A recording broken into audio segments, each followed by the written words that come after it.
235쪽입니다. 사도행전 27장 18절부터 44절까지 말씀. 또 앞에도 있으니까 그냥 앞에 보셔도 좋을 것 같습니다.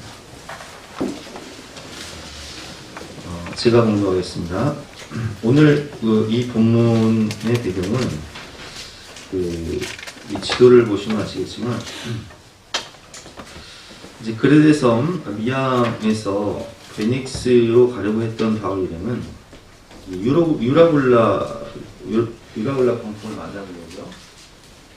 14일 동안 이 광풍에 휩싸여서 14일 동안 먹지도 못하고 마시지도 못하고 해도 달도 별도 보이지 않는 상황 가운데 정말 죽을 고생을 하다가 지중해의 보석이라고 말하는 지금의 몰타섬이죠. 말타섬, 이 멜리데 섬에 도착하게 됩니다.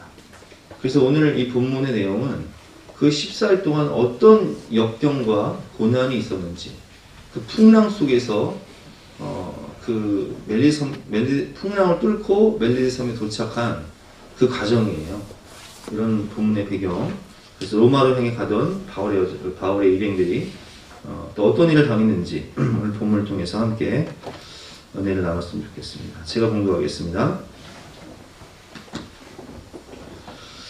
우리가 풍랑으로 심히 애쓰다가 이튿날 사공들이 짐을 바다에 풀어버리고 사흘째 되는 날에 배의 기구를 그들의 손으로 내버립니다. 여러 날 동안 해도 별도 보이지 아니하고 큰 풍랑이 그대로 있음에 구원의 여망마저 없어졌더라. 여러 사람이 오래 먹지 못하였음에 바울이 가운데 서서 말하되 여러분이여 내 말을 듣고 그레데에서 떠나지 아니하여 이 타격과 손상을 면하였더라면 좋을 뻔하였느니라. 내가 너희를 권하오니 이제는 안심하라. 너희 중 아무도 생명에는 아무런 손상이 없겠고 오직 배뿐이리라. 내가 속한 바 곧 내가 섬기는 하나님의 사자가 어젯밤에 내 곁에 서서 말하네. 바울아 두려워하지 말라. 내가 가이사 앞에 서야 하겠고 또 하나님께서 너와 함께 항해하는 자를 다 내게 주셨다 하였으니 그러므로 여러분이여 안심하라. 나는 내게 말씀하신 그대로 되리라고 하나님을 믿노라. 그런즉 우리가 반드시 한 섬에 걸리리라 하더라.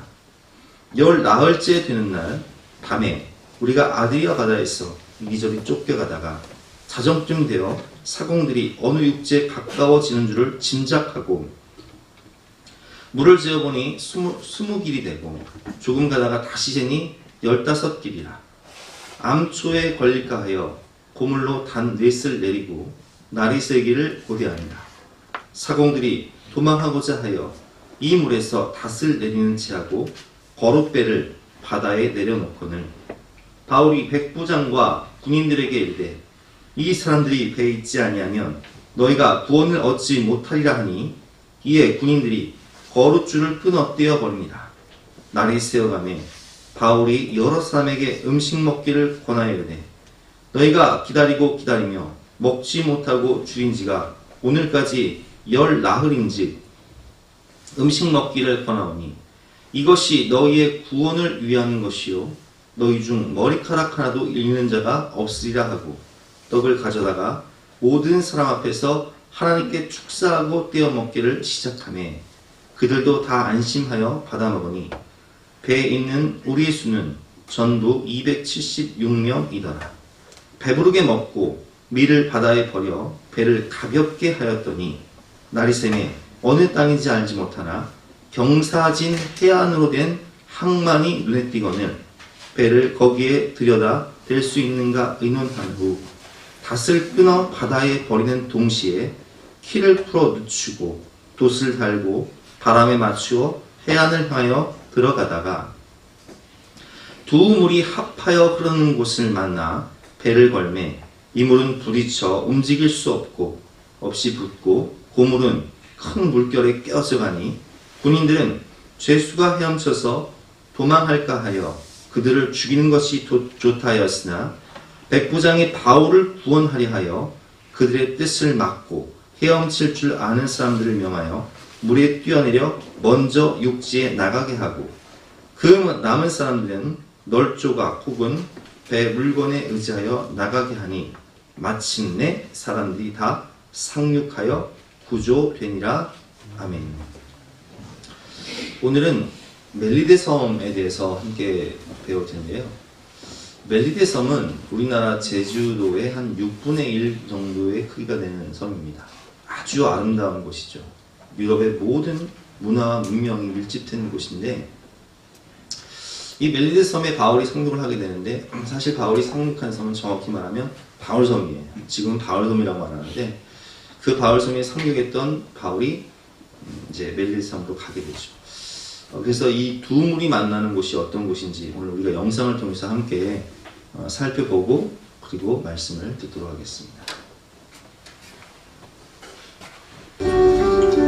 자, 요곳이 이제 멜리데의 본 섬에서 네. 조금 떨어진 바울의 섬. 바울의 섬. 네, 세인트 폴스 아일랜드인데. 네, 아까 그 바울이 도착했다던. 네, 이곳의 가장 상징된 곳이 바로 이 바울의 동상입니다. 아, 이곳에 또 바울의 동상이 네. 있군요. 이 지중해의 그 망망대해를 이곳저곳 다니면서 이제 바울이 복음을 전했는데, 박씨하시는 분이 예. 보이고. 이곳이 이 멜리데 본토에서 배를 타고 들어가야 돼요. 예. 아마 처음으로 사도 바울의 그 섬에 아마 갔다 오게 될 것 같은데 어떤 모습인지. 저도 감격인 게, 네. 사실 여러 차례 이 멜리데 섬을 갔지만 저도 이 바울의 섬까지 왜 갈 생각을 안 했는지, 네네. 이 배를 타고 이제 처음으로 제가 이번에 시도를 해서 드디어 그렇죠. 사도 바울이 이 최초 좌초됐다는 섬은 이 멜리데 섬에서 또 떨어진 또 하나의 섬입니다. 네, 저도 이 설레임 속에 네. 이 배를 타고 들어가는데, 사도 바울의 예. 때 최초로 한번 갑니다.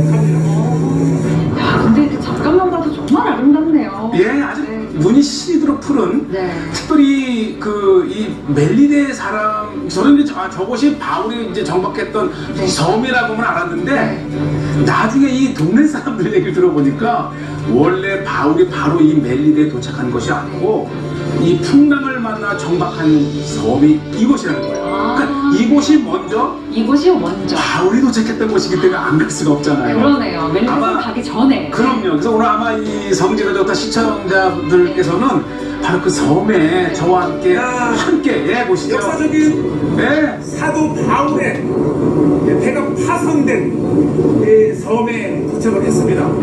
저 뒤쪽으로 보이는 곳이 예.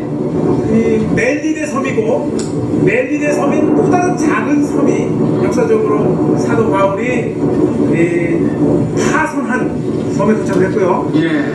그러니까 쪽으로 보면은 이 사도 거기 바울이 보이죠? 기념한 동상이 네. 우뚝 서 있습니다. 어. 자, 저까지 한번 가보겠습니다. 아, 그럼요. 가보셔야죠. 네. 2000년 전에 그러니까요. 사도 바울이 네.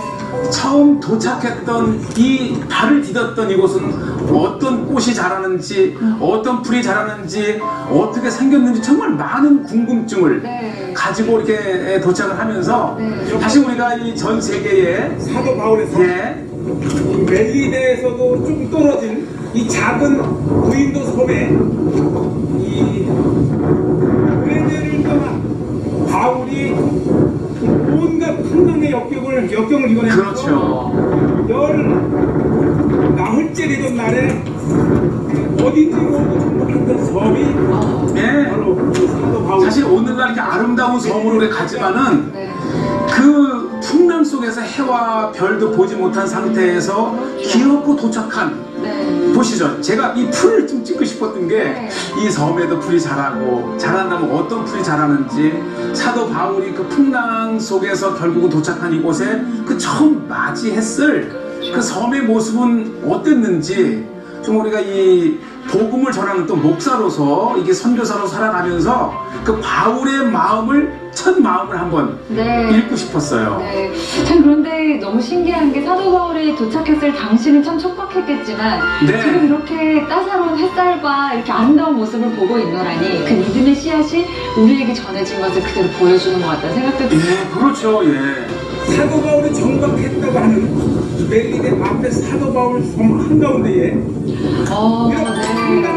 가까이 왔는데 정말 더 웅장한 모습이에요. 네, 사실 저도 이 그 멜리데 섬에서 멀리만 봤는데 막상 이 앞에 서니까 지금 한 40-50m는 되고요. 저 바울의 이 지증을 향해서 이 팔을 벌린 이 바울의 모습을 보면서 가슴이 찡합니다. 그러네요. 또 한 번 제가 구절 한번 읽어보고 싶어요. 네. 이 성경에 보게 되면은 그 사도 바울이 그 이곳 바울의 섬에 도착을 해서 멜리데 본토로 가는 그 장면을 보면 네.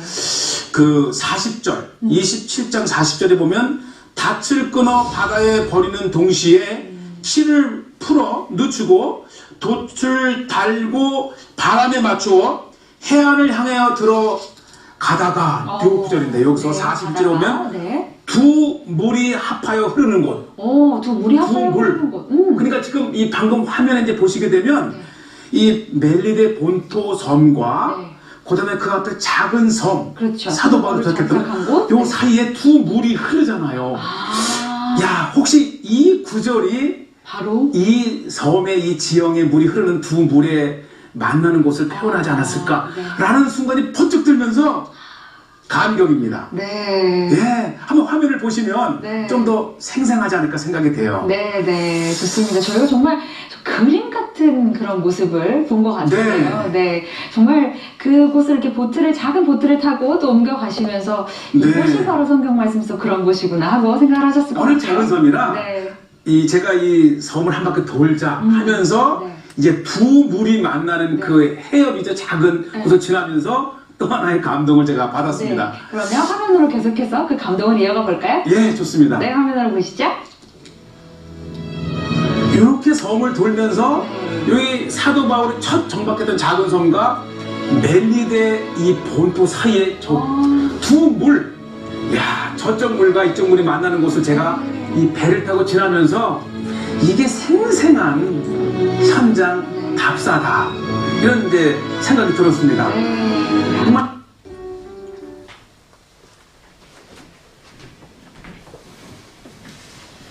오늘 제목은 인생의 풍랑을 만날 때라는 제목으로 본 말씀을 통해서 함께 은혜를 나누도록 하겠습니다. 오늘과 또 수요일 또 다음 주까지 멜리데 섬에 대해서 공부할 텐데요. 오늘은 인생의 풍랑을 만날 때 우리가 어떻게 해야 할지 함께 배울 텐데요. 먼저 20절, 21절 말씀을 보면 우리가 인생의 풍랑을 만날 때 여러 날 동안 해도 별도 보이지 아니하고 그 풍랑이 그대로 있으니 구원의 여망마저 없어졌더라. 여러 사람이 오래 먹지 못하였으며.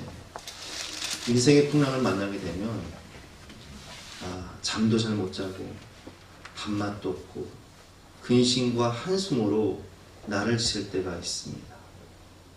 여러 날 동안 해도 별도 보이지 아니하고 이렇게 아름다운 꽃이 피어도요, 우리가 오늘 오다 보니까 목련, 개나리, 진달래 아름다운 꽃이 펴도요, 인생의 풍랑을 만나면 그런 꽃들이 눈에 안 들어와요. 큰 풍랑이 그대로 있음에 구원의 여망마저 없어졌다.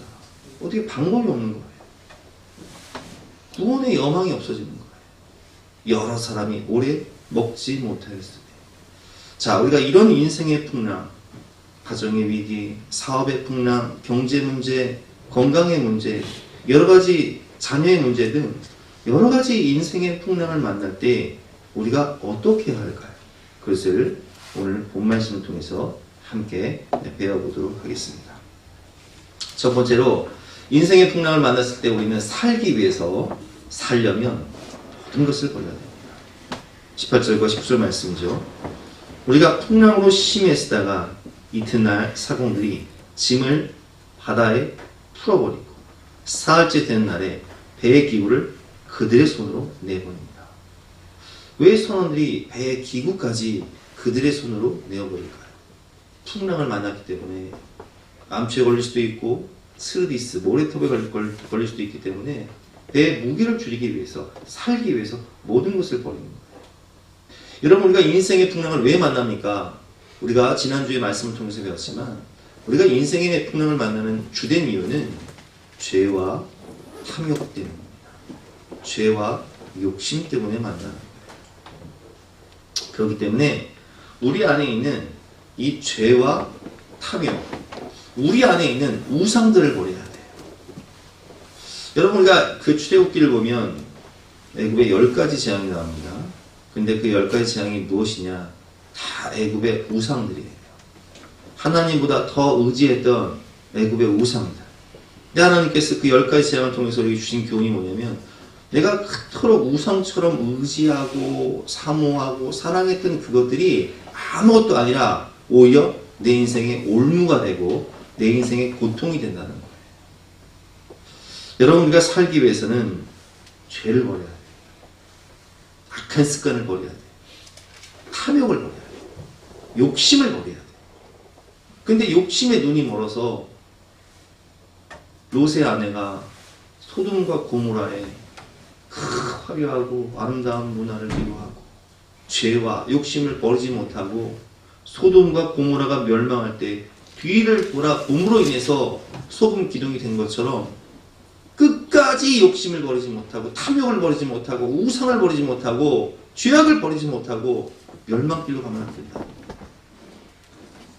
특별히 우리가 버려야 할 것은 영적인 거예요. 철저한 회개를 통해서 그 모든 것을 다 버려야 돼요.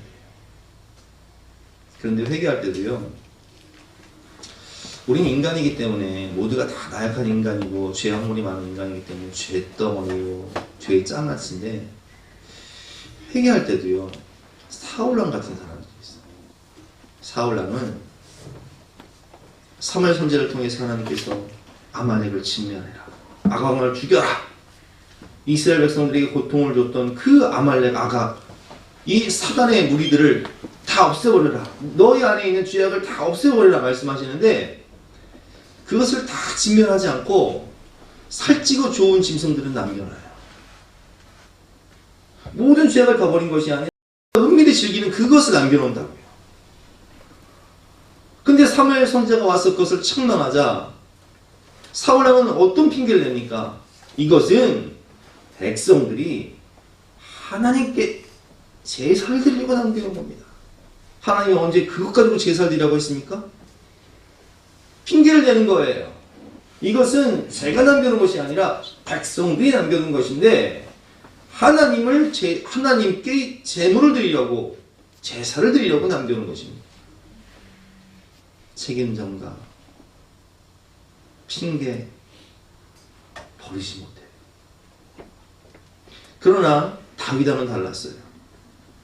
밧세바를 범한 후 나단 선지자가 와서 다윗왕을 책망할 때 그는 정말 간절한 마음으로 죄를 뒤집어쓰고 그는 정말 하나님께 죽게 살기로 회개를 합니다. 여러분, 우리가 인생의 풍랑을 만날 때 우리는 죄와 탐욕으로 인해 풍랑을 만났기 때문에 내 인생에 풍랑을 준 이 죄와 탐욕, 우상들을 정말 철저히 회개하고 다 버려야 살 수 있는 거예요. 철저히 회개할 때 그때 하나님의 용서가 있고요, 회복의 은혜가 있는 거예요. 눈물로 간절히 회개하고 은혜를 구할 때, 누가복음 15장을 보면 탕자가 회개하고 돌아올 때 아버지가 그 아들의 신분을 회복시켜 주며 가락지를 끼워주고 신신기고 좋은 옷을 입히고 살찐 송아지를 잡아 잔치를 벌이는 것처럼 우리 인생에 회복의 역사가 있는 것입니다.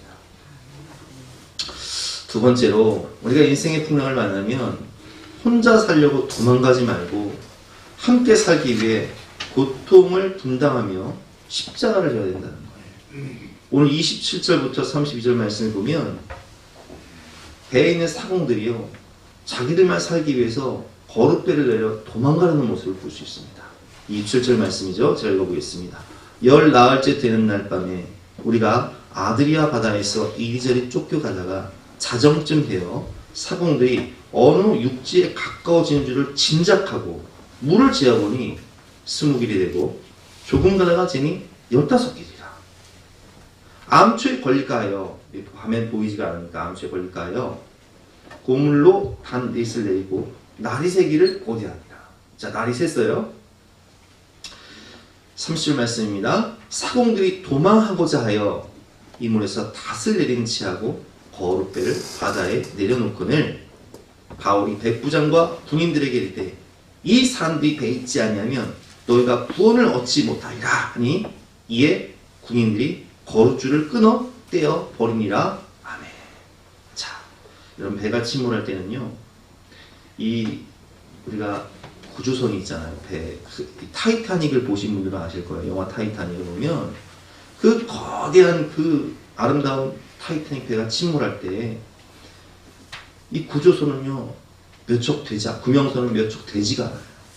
그러니까 막 서로 그 구명선을 타기 위해서 막 아비규환이 되는데, 오래 항해를 했던 선원들은 그걸 너무 잘 알고 있었기 때문에 내가 먼저 살기 위해 거룻배를 내리고 도망가려고 하는 거예요. 육지가 가까워져 있고 이 배는 이제 파손되어서 침몰하게 되면 서로 이 거룻배를 타려고 아비규환이 될 테니까 우리가 먼저 살자.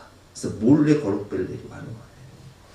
우리 세월호가 침몰할 때 선장과 선원들이 함께 살기 위해서 노력했다면 다 함께 살 수 있었을 텐데 선장과 선원들이 몰래 비밀 통로를 통해 빠져나간 것처럼, 여러분 인생의 풍랑을 만날 때 나 혼자 살기 위해서 도망가는 사람도 있다. 그건 공멸이에요. 바울은 그런 상황 가운데 30절 말씀이죠. 사공들이 도망가고자 하여 이물에서 닷을 내린치하고 거룻배를 바다에 내려놓거늘 바울이 백부장과 군인들에게 이르되 이 사람들이 배에 있지 아니하면 너희가 구원을 얻지 못하리라 하니 이에 군인들이 거룻줄을 끊어 떼어버리니라. 바울은 그 사실을 너무 잘 알기 때문에 저 사람들이 있지 아니하면 우리가 구원받을 수 없다. 그래서 로마의 군인들은 그 줄을 탁 끊어서 이제 거룻배를 떠나보내죠. 떼버리죠.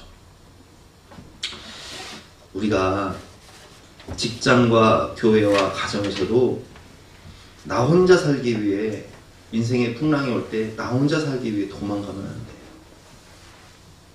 함께 살기 위해 고통을 분담하고 십자가를 져야 되는 거예요. 지난주 뉴스를 보니까 기아 자동차의 협력 업체 한 것 중에서 노조가 파업을 한 거예요. 그래서 이 노조의 파업으로 인해서 기아 자동차 생산 라인이 전체가 멈춰버렸어요. 250개 협력업체가 올스톱 돼버리고 피해액만 3천억 원이 넘었다고 합니다. 여러분, 이렇게 코로나로 나라 전체가 어려운데 나만 살겠다고 이렇게 노조가 한 곳에서 파업을 해버리니까 협력업체 250곳이 다 멈춰버리고 피해액만 3천억이 넘었다. 다행히 어제 뉴스를 보니까 극적으로 이것이 노사분쟁이 타결되어서 다시 월요일부터 정상으로 가동이 된다는 말을 들었는데, 여러분, 우리가 직장생활을 하든 가정생활을 하든 교회생활을 하든 나만 살기 위해서 도망가면 안 돼요. 교회생활도 마찬가지죠. 우리 그 지난해 제가 목사임식 받을 때 그 사회를 보셨던 그 정동천 목사님, 그 교회는 10여 년 전 교회를 건축을 했어요. 근데 교회를 건축하는 과정 가운데 참 어려움이 너무 많아서 많은 성도님들이 이 부담을 가지고 부담을 느끼셔서 많이 떠났어요. 근데 그 교회에 안성근 장로님이라는 분이 계십니다. 그 안성근 장로님은 그 교회 어려움을 그냥 자기의 십자가로 생각하고 그 모든 어려움 가운데 그 고통을 자기가 다 떠안는 거예요. 그래서 집을 담보로, 회사를 담보로 그 어려움 가운데 이자를 다, 원금을 다 갚으시고. 근데 놀라운 사실은 하나님께서 그 안성근 장로님의 믿음을 보시고 그 장로님의 사업에 엄청난 복을 주셨어요. 그래서 복 있는 교회가 아름답게 세워져서 우리 노예를 대표하는 교회가 됐을 뿐만 아니라 이 안성근 장로님이 그 교회를 위해 십자가를 지는 모습을 성도들도 보았고 목사님도 보았고 노예원들도 보았기 때문에 우리가 그 노회장 선거를 할 때요, 장로 노회장은요 5년에 한 번 뽑습니다. 정말 되기가 힘든데 이 안성근 장로님이 노회장 선거에 나올 때 목사님들 장로님들이 그냥 이 안성근 장로님의 그 헌신을 보았기 때문에 그냥 압도적인 표 차이로 노회장이 되어서 존경받는 노회장이 되었습니다. 저는 그 모습을 보면서 여러분, 우리가 교회가 어려울 때 어떤 분들은 나 혼자 살기 위해서 도망가는 분들이 계세요. 근데 여러분 그거 아셔야 돼요. 어느 교회를 가든 어려움은 있습니다. 그러면 언제까지 도망만 다니실 거예요? 교회가 어려울 때 구레네 시몬이 예수님이 십자가를 지고 가실 때 제자들은 다 도망갔어요. 예수님이 골고다 언덕길에서 쓰러지시고 또 쓰러지시자 로마 병정은 구레네 시몬을 딱 집어서 너 십자가 져! 그래서 구레네 시몬은 억지로 십자가를 지고 갑니다. 억지로 십자가. 그러나 이 억지로 십자가도요 하나님의 축복이었어요. 우리가 지난번 그 김영관 목사님이 억지로 십자가라는 제목으로 부흥회 때 설교를 해주셨는데 이 구레네 시몬의 가정이 얼마나 축복을 받았냐. 구레네 시몬은 예수님을 믿고 목회자가 되어서 저 구브로 섬에서 목회 사역을 하다가 순교하셨고, 그리고 그 두 아들 알렉산더와 루포는 로마 교회의 지도자가 되었고, 또 구레네 시몬의 아내는 사도 바울의 영적인 어머니가 되었을 뿐만 아니라 구레네 시몬의 12대 손에서 우리가 너무 잘 알고 있는 로마를 기독교로 공인한 콘스탄틴 황제가 태어났다는 거예요.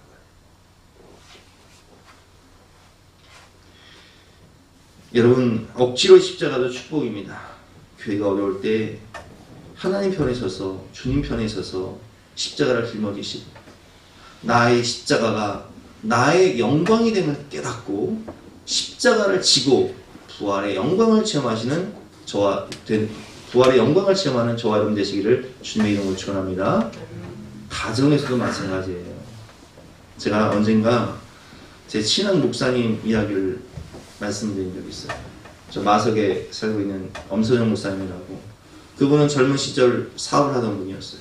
건축 사업을 하던 분이었는데 사기를 당하신 거예요. 공사대금 수십억을 받지 못한 거예요. 그러나 본인이 정말 협력업체들을 생각해서 자기 집, 땅 다 팔아서 그거 다 메꿔서 다 주고 나니까 망해버렸어요. 근데 그 협력업체들이 사장님 그렇게 다 십자가 지면 안 된다고 십실반에서 400만 원인가를 모아서 그 돈 가지고 저 수동 골짜기로 들어가서 살고 있는데 그 소식을 듣고 미국의 장모님이 찾아오신 거예요. 딸을 데려가기 위해서. 그 가방 하나를 가지고 와서 아무 말 없이 가방을 탁 내려놓고 야, 짐 싸라. 미국으로 가자. 딸에게 이렇게 이야기할 때 그 사모님이 뭐라고 말씀을 하셨다고 그랬죠? 엄마, 나 안 가. 나 이 사람 사랑해. 그 이야기를 듣는데 이 남편의 마음 가운데 그래. 내가 모든 것을 잃어버렸지만 나를 사랑하기 때문에 남겠다고 하는 이 아내, 내가 정말 평생을 공주처럼 모시리라. 그래서요, 이 목사님이 나중에 사업에 재기를 했어요. 사실 지금도 그 목사님은 엄청난 땅 부자거든요. 근데 하여튼 사모님이 사달라는 건요, 뭐든지 다 사줘버려. 그래서 사모님한테 이렇게 얘기해요. 야, 네 거가 다 내 거다. 나중에 너 다 네 거야. 할렐루야. 여러분, 가정에 경제 위기가 오고 경제적 어려움이 왔다고 나 혼자 살기 위해서 도망가려고 하지 마세요. 고통을 분담하고 정말 남편을 위해서 기도하고, 아내가 어려움을 당할 때 남편이 옆에서 지지해주고 격려해준다면, 똘똘 뭉쳐 하나가 된다면, 믿음 안에서 기도하고 하나가 된다면 인생의 풍랑 동안 지나가는 거예요. 회복의 은혜를 주실 때가 있는 거예요. 근데 그때를 참지 못하고 나 혼자 살겠다고 도망가 버리면 그것이 쓴불가 되고 고통이 되고 아픔이 되고 인생의 후회가 되는 거예요. 특별히 인생의 풍랑을 만나면 우리가 이 풍랑 속에서 먹이고 격려하고 기도해 줘야 돼요. 바울은 이 풍랑 속에서 14일 동안 먹지도 못하고 마시지도 못하고 근심과 걱정 속에 있는 이 선원들을 향해서 뭐라고 말합니까? 33절 말씀이죠. 날이 새어가며 바울이 여러 사람에게 음식 먹기를 권하여 이르되 너희가 기다리며 먹지 못하고 죽인 지가 오늘까지 열 나흘인즉 음식 먹기를 권하오니 이것이 너희의 구원을 위하는 것이요 너희 중 머리카락 하나도 잃을 자가 없으리라 하고 떡을 가져다가 모든 사람 앞에서 하나님께 축사하고 떼어 먹기를 시작하며 그들도 다 안심하고 받아 먹으니 배에 있는 우리 수는 전부 276명이더라. 배부르게 먹고 위를 바다에 버려 배를 가볍게 하였더니 근심 가운데 먹지도 못하고 마시지도 못하는 이 사람을 위해서 따뜻한 밥 한 끼 하면서 격려해주고 기도해주고 내가 함께하겠다고 말해주고 얼마나 힘이 되겠어요. 최집사님이 인생의 풍랑을 만나서 빚더미 사옥에 앉아서 한강다리를 왔다 갔다 할 때 성집사님이 뭐라고 얘기했어요? 지하 새방에 들어가서 다시 시작해도 괜찮으니까 우리 아이들한테는 지금 엄마 아빠가 중요한 거니까 처음부터 다시 시작해도 되니까. 얼마나 좋아요, 여러분. 지하 새방에 들어가서 다시 시작해도 좋으니까 엄마 아빠가 중요하니까 포기하지 말고 자살하지 말고 함께 어려움을 극복하자. 얼마나 감동이 돼요. 그 성수한테 잘하고 있어요? 건물 사려고. 아유 할렐루야. 건물 잘하세요. 있을 때 잘해. 있을 때 잘하시기 바랍니다. 어? 살아있을 때 잘하세요. 후회하지 말고. 여러분 그렇습니다. 다윗이 시글락에 본거지를 두고 군사들 데리고 나갔다 왔는데 세상에 웬일입니까? 아말렉 그 강도떼들이 부인과 자녀들을 다 끌고 간 거예요. 그래서 막 화가 난 부하들이 다윗을 돌로 쳐 죽이려고 하는데 다윗이 여호와를 힘입어서 힘을 얻고 기도 응답 받아서 추격할 때에 이 광야에 애굽 소녀 하나가 쓰러져 있는 거예요. 병들어서. 그래서 3일 동안 먹지 못하고 죽어가고 있는 이 소년을 지금 다윗이 아말렉을 추격해야 되는데 이 소년을 붙잡고 물을 먹이고 떡을 먹이고 무화과 뭉치를 떼주고 건포도 2송이를 먹여줬더니 이 소년이 일어나서 얘기하는 거예요. 내가 그 아말렉의 종이었는데 내가 병들매 그들이 나를 버렸나이다. 내가 당신을 도와주겠습니다. 그래서 그 소년이 길 앞잡이가 되어서 아말렉의 본거지를 찾게 되어서 다윗이 다윗과 부하들의 아내와 자녀들을 다 찾아올 수 있었어요. 여러분 인생의 풍랑을 만날 때 나만 혼자 살겠다고 도망가면요 나도 죽고 남도 죽이는 거예요. 그러나 인생의 풍랑을 만날 때에 함께 십자가를 지고 함께 하나가 되어서 기도하고 함께 격려해주고 지지해주면요 그 나의 십자가가 나의 영광이 되는 거예요.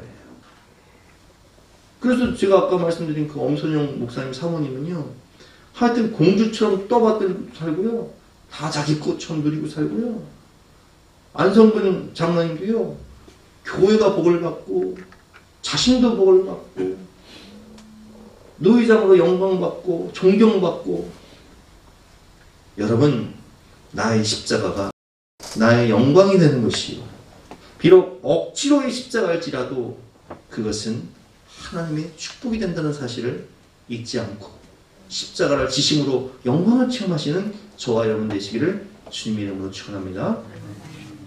세 번째는 인생의 풍랑을 만날 때 우리가 기도를 통해서 하나님의 음성을 들어야 된다는 거예요.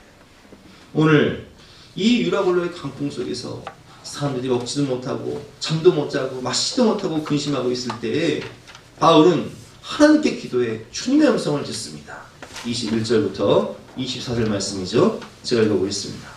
여러 사람이 오래 먹지 못하였으며 바울이 가운데 서서 말하되 여러분이여 내 말을 듣고 그에 대해서 떠나지 아니하여 이 타격과 손상을 면하였더라면 좋을 뻔하였느니라. 내가 너희를 권하오니 이제는 안심하라. 너희 중 아무도 생명에는 아무런 손상이 없겠고 오직 백뿐이니라. 내가 속한 바 곧 내가 섬기는 하나님의 사자가 어젯밤에 내 곁에 서서 말하되. 자, 이 말씀 보세요.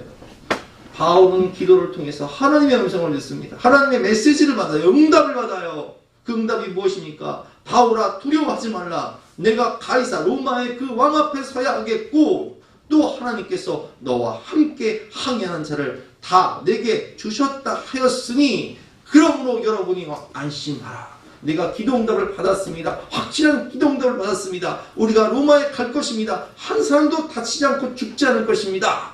그러므로 여러분이요 안심하라. 나는 내게 말씀하신 그대로 되라고 하나님을 믿노라. 그런즉 우리가 반드시 한 섬에 걸리리라 하더라. 아멘. 여러분, 우리가 인생의 풍랑을 만날 때 세상은 우리에게 해답을 주지 못해요. 무엇이 길인지, 무엇이 진리인지, 무엇이 생명인지를 알려줄 수가 없어요. 왜 그래? 풍랑 속에서 선원들이 해답을 알고 있습니까? 세상은 몰라요. 사람들은 몰라요. 우리에게 기 되시고 우리에게 생명이 되시고 우리에게 빛이 되신 분이 계십니다. 그분이 누구십니까? 우리 주님이세요. 주님은 우리가 인생의 풍랑 가운데 고난 가운데 방황할 때에 우리가 기도하며 하나님을 바라보면 하나님은 확실한 이 약속의 말씀, 레마의 말씀을 주신다는 거예요. 저도요 인생의 풍랑을 만나 제 죄 때문에 고난당하고 회개하고 눈물 흘리며 기도할 때 하나님이 저를 용서해 주시면서 주신 약속의 말씀이 있어요. 회복의 메시지가 있다고요. 그것이 제 인생의 나침판이 되었어요. 우리가 지난 금요일 김충근 장로님의 간증을 다니엘 기도의 영상을 함께 보고 제가 또 보내드렸죠. 김충근 장로님은 1967년 미국으로 200달러만 가지고 유학을 갔어요. 호르몬이 밑에서 가난하게 살던 청년. 여자친구를 만나 집에 갔더니 너는 가난하고 너는 호르몬이고 너는 하여튼 별 볼 일 없으니까 이제 헤어져라. 얼마나 여러분은 얼마나 상처가 되겠습니까? 그런 인생의 쓴뿌리를 오직 성공이라는 그 표대를 향해 달려가 해결하기 위해서 미국으로 유학가 논문을 쓸 때 어떤 때는 78시간 동안 잠 한숨 자지 않고 논문을 썼다고 해요. 그래서 미국에서 정치학 박사가 됩니다. 그리고 교수로 이력서를 낼 때 108대 1의 경쟁률을 뚫고 미국의 유수한 대학의 정치학 교수가 됩니다. 그리고 4년 동안 최우수 교수로 평가를 받는 그 상황 가운데 인생이 잘 풀려갈 때 이 마음속에 자신의 마음속에 있었던 열등감은 이 열등감과 쓴뿌리는 교만으로 둔갑해서 이제 세상에 아나무인 가장 교만한 사람이 되었어요. 그런 가운데 어느 날 복수가 차기 시작합니다. 먹을 수가 없어요. 입맛이 없어요. 병원에 가보니까 당신은 간이 손상되어서 길게 사는 1개월 산다고. 또 다른 병원 가니까 8개월 산다고. 또 다른 병원 가니까 당신은 살아있는 게 기적이라고 말합니다. 의학적으로는 방법이 없어. 죽음만 기다릴 때 죽기 살기로 하나님께 매달려야겠다 생각하고 미국 LA에 있는 이 큰 곰산이라는 그 산에 올라가서 하나님 앞에 정말 죽기 살기로 기도하는데 하나님이 내 모든 죄를 다 깨닫게 하시는 거예요. 과거의 모든 죄를 생각나게 하시는 거예요. 철저히 회개하고 하나님 한 번만 살려만 주시면 내가 하나님 영광에 살겠습니다. 기도할 때 하나님이 그에게 소망을 주십니다. 말씀을 주세요. 진리를 알지니 진리가 너희를 자유하게 하리라. 독수리가 세장 속에 이 열등감과 쓴뿌리와 교만이라는 세장 속에 갇혀 있었는데 하나님의 진리의 말씀을 통해서 그 세장에서 이제는 벗어나 날아오게 하시는 거예요.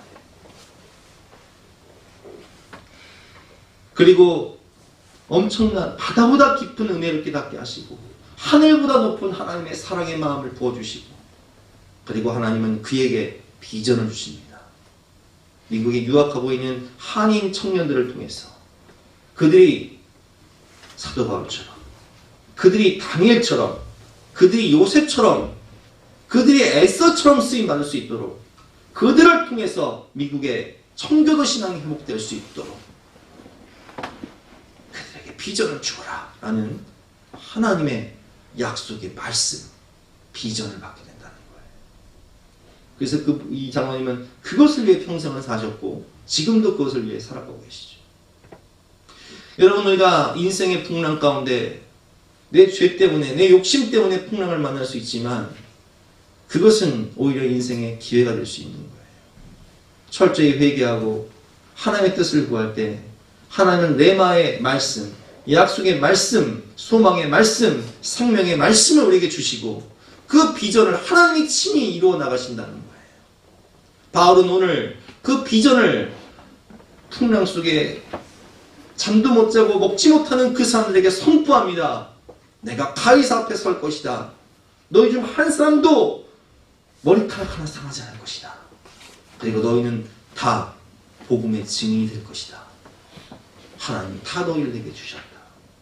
그래서 그들은요, 이 유라굴로의 강풍과 또 멜리데 섬에서 있었던 놀라운 기적과 은혜를 경험하고 다 예수 그리스도를 영접하게 되어 복음의 증인으로 로마로 가게 되는 거예요.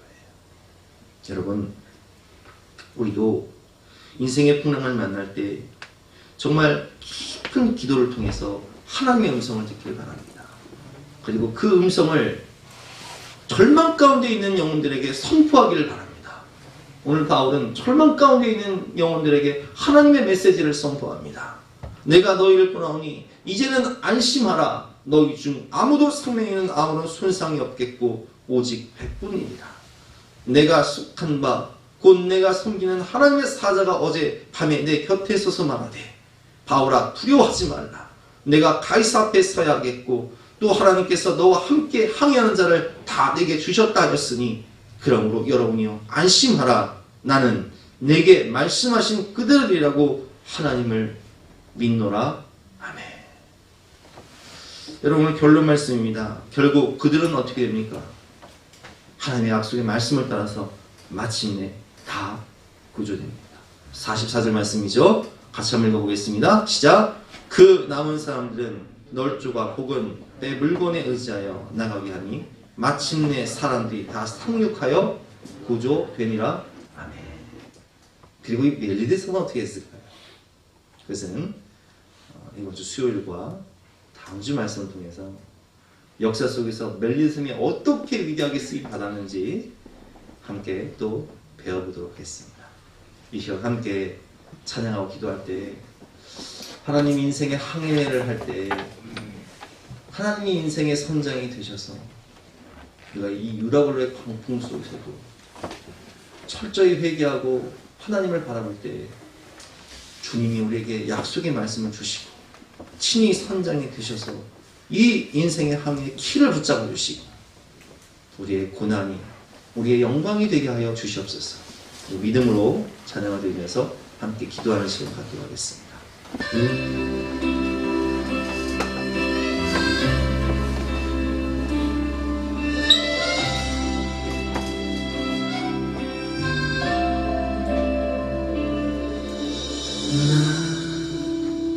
비로소 이제 깊고 넓은 바다 간다.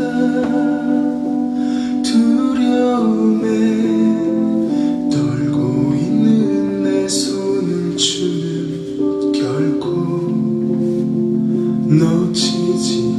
않으셨다. 나 비로소 이제 폭풍을 뚫고 간다. 비바람에 흔들리는 나약한 나를 잡아주시는 그분은 나의 주님. 주 나를 놓지 마소서.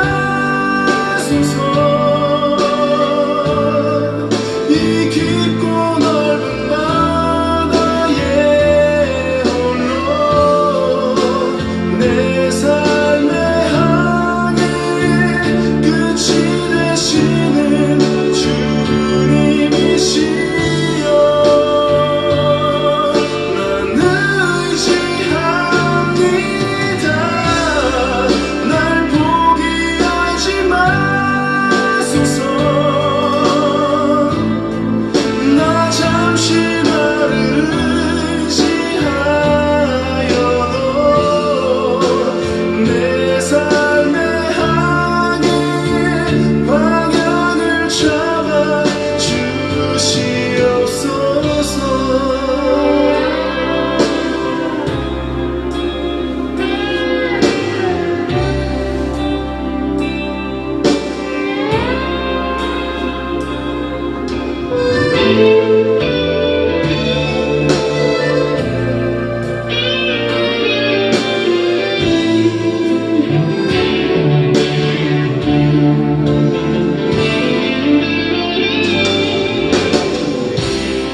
주 나를 놓지 마소서. 이 깊고 넓은 바다에 홀로 내 삶의 항해 끝이 되시는 주님이시여. 난 의지합니다. 날 포기하지 마소서. 나 잠시 나를 의지하여도 내 삶의 항해의 방향을 잡아 주시옵소서.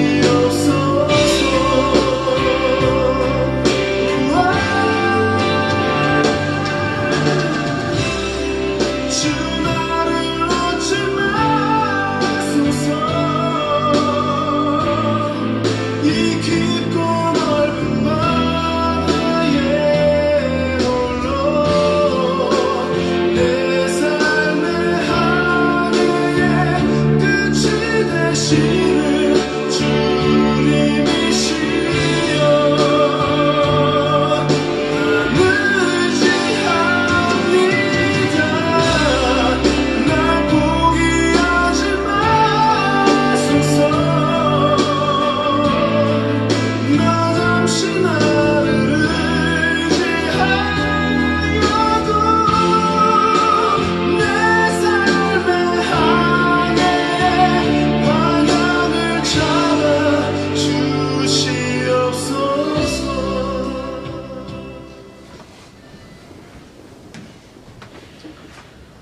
우리 다 같이 나서 결단 찬송 370장 함께 찬송하시겠습니다.